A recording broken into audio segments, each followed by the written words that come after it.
You ready, B? You ready, Jay? Yes, let's go. Let's start the show. Hey, welcome back, episode 2. Whoop, whoop, We ready. We ready. Still excited? Yes, I'm excited. I feel like we had a good first episode. I know. It was giving what it was supposed to give. It took years for us, y'all, to get this together. Yeah. We were at Maggiano's years ago. Oh, do you remember how many? I don't know. Maybe But that's how long it's 2013 been. or something, because I started the job. Maybe. Yeah, around that, 2013. Yeah. Because you remember we wanted to do the mukbanging thing with the right, talking, adding. People weren't really doing that at that time. We wanted to sit down, eat, talk, and you were going through something. Right. We were crying. We cried and everything. Yeah. That's special. So us starting the podcast, right? Us starting this podcast is monumental for us. It is important for us, and we've been friends forever. I won't even say friends, sisters. Yeah, forever. Definitely sisters. Since high school. High school. Okay. 03 graduates. Yep. And when she met me. 20 plus years. Yep, a long time. And when Jay met me, I had been going through it a little bit at school. Yeah, it was a tumultuous time. I've never seen what happened to you happen to anybody on that level where rumors get started and it's spreading like a wildfire. So, but you were a champ. I don't know how you were handling it alone or personally or what it was doing to your mental I would vent to my stepdad and to our high school counselor. Okay, so let me just give you the gist on it. So, some of the students and some people, I thought they were my friends and they weren't, but they basically were spreading rumors about me saying that I was a whore, sleeping around with everybody, and I was virgin, not doing anything with anybody, right, at all, right. And the people who were having sex, they were the ones, out there, and then they calling me a whore, and I was just like, I'm not a whore. And it spread. Said, I was quiet. This is freshman year high school. Everybody is, well, not everybody. A lot of them went to school together, so they came up, but, you knew, and then you're quiet, and you hear this about somebody, so this is how it's getting around. Yeah. Even I, the quiet person, heard the news, what? But Jay did not judge me at all. She heard the stories and all that, and I kind of befriended her, forcefully, you're gonna be my friend forever. I guess you did. And I don't regret it, though. It was tough in the beginning because I'm she's very consistent. And I'm just a reluctant person, just generally. So it's, for me to catch on to things or people, it's a little tough because, I can do it. I followed her home. I want to make sure you want it. I followed her home every day. Literally. Well, not follow. I allowed you to come. You did. So okay. That sounds stalker. So there's free child care in high school. Your mom owe us. I do. We do. Y'all. I'm going to tally up. I would get picked up at your house. Yeah. But I'm happy that you did not judge me. And it took a mental toll on me going through that. Mm-hmm. Because I had to fight for my reputation. Yeah. And, fight for my self-esteem. Just every fighting. Mr. Sullivan kind of, he was our high school guidance counselor. Yeah, he really handled the situation. He did. So during high school, Mr. Sullivan, wherever you are, I forever appreciate you. Forever. Yeah. Okay? I appreciate you, Mr. Sullivan, because he got me a job working as a mentor at another school for little kids. And so, we'll talk. I'll go in his office, we'll talk and stuff like that. So then when the rumors were swirling around and I told him about it, he knew me. Yeah. Because I would share things about myself to him. Yeah, you're very open like that. I was very open with him. Yeah. And so he was upset that, people were spreading these lies about me, especially these two guys in particular. And one guy, he ended up getting expelled from school, kicked out of school, and then the other guy, he was expelled. No, he had work study, so he had to go to school on Saturdays, I think, for 8 weeks, and clean up the bathroom, the toilets with the janitors and stuff like that. So, and he tried to say he'll beat me up, and I'm like, my Jamaican came out. What you gonna do? You're not to me. You're not do it. Not do it. Self-defense. Me a real bad guy. Yeah, so it took a toll on me. It took a toll. But you were a champ.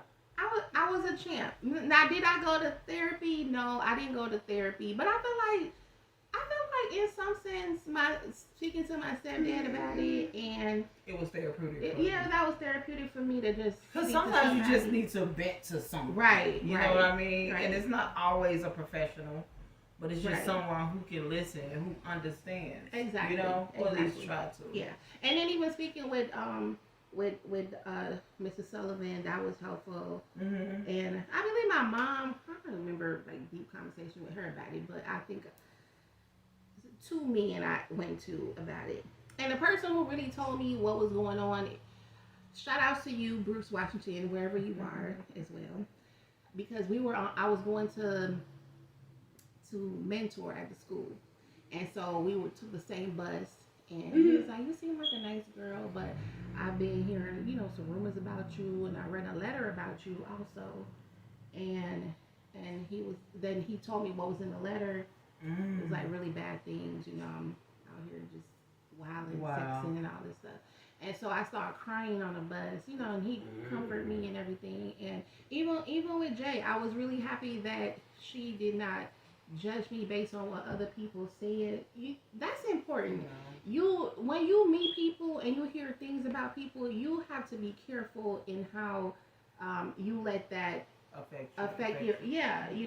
Because you can hear it and then that's how you think about that person. Yeah, and sometimes you don't hang around with a person, or you won't even have a chance to meet a friend, right? Because you're prejudging them. Exactly. So I'm of the belief of getting to know a person. Yep.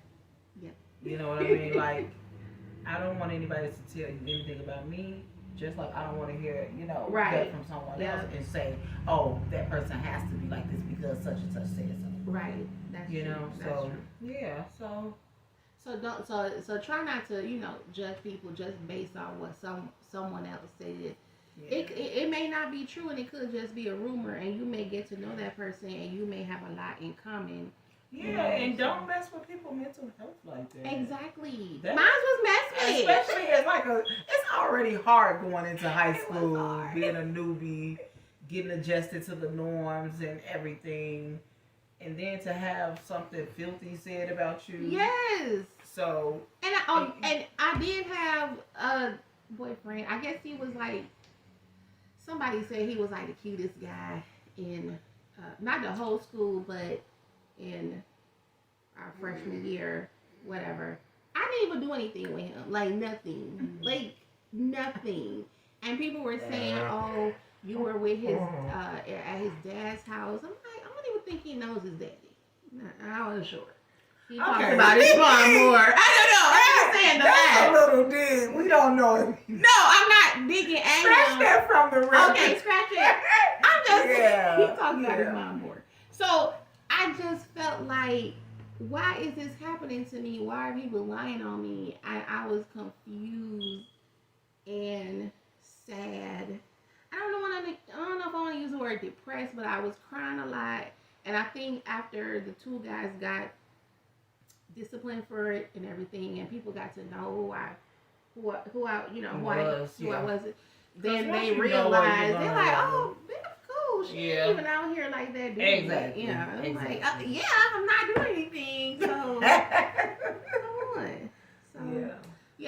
So but my mental health was disturbed. Right. And look through lies, it can tear you down. Yeah. It can tear you down, and at such a young age, especially in those formative years. You know what I mean? You're trying to find out who you are, what you are, where you're going. So for somebody to taint it in the very beginning of that. I'm trying. It was disgusting. It was very weird. But I didn't believe it. I'm happy. I don't think I did. I had no thoughts about it. I just wanted to hear more, I guess. Right. To see. Because sometimes you do fall into the drama. Like, yeah. But I would, Right. No. But I'm happy that till this day, we're still sisters. Yep. And we finally got to this point, right? Mm-hmm. Long and hard. Long. Difficult scheduling, doing different things. You know, life happens. But we finally doing this podcast. Ways, and you come back. You came back. And so this is our backstory. Right. A superhero backstory. Right. You know.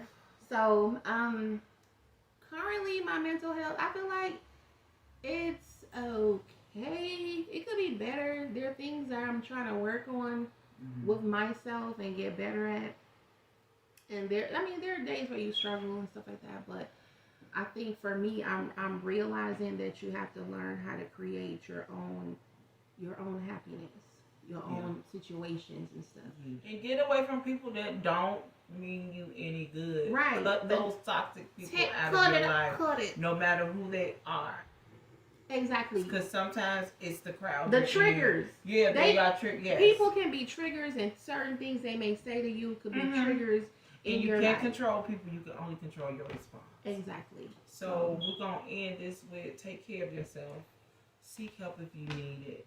Above and on earth. You know what I mean? Like, there are resources out here. There's always someone you can pick out to talk to. Somewhere you can go. Right. Choose that. Choose life. That's what I say. I like that. Life. Choose life. Choose life. Choose life. Choose you. Choose you. Choose a good therapist. Yes. Choose a God. Yes. All of those things. Choose a wonderful thing. Yes. Because you're worth it. And you're worth it. Your love. And cheers to that. Cheers to that. Cheers. Choose life. Choose life. Cheers to y'all. Thank you. Thank you so much.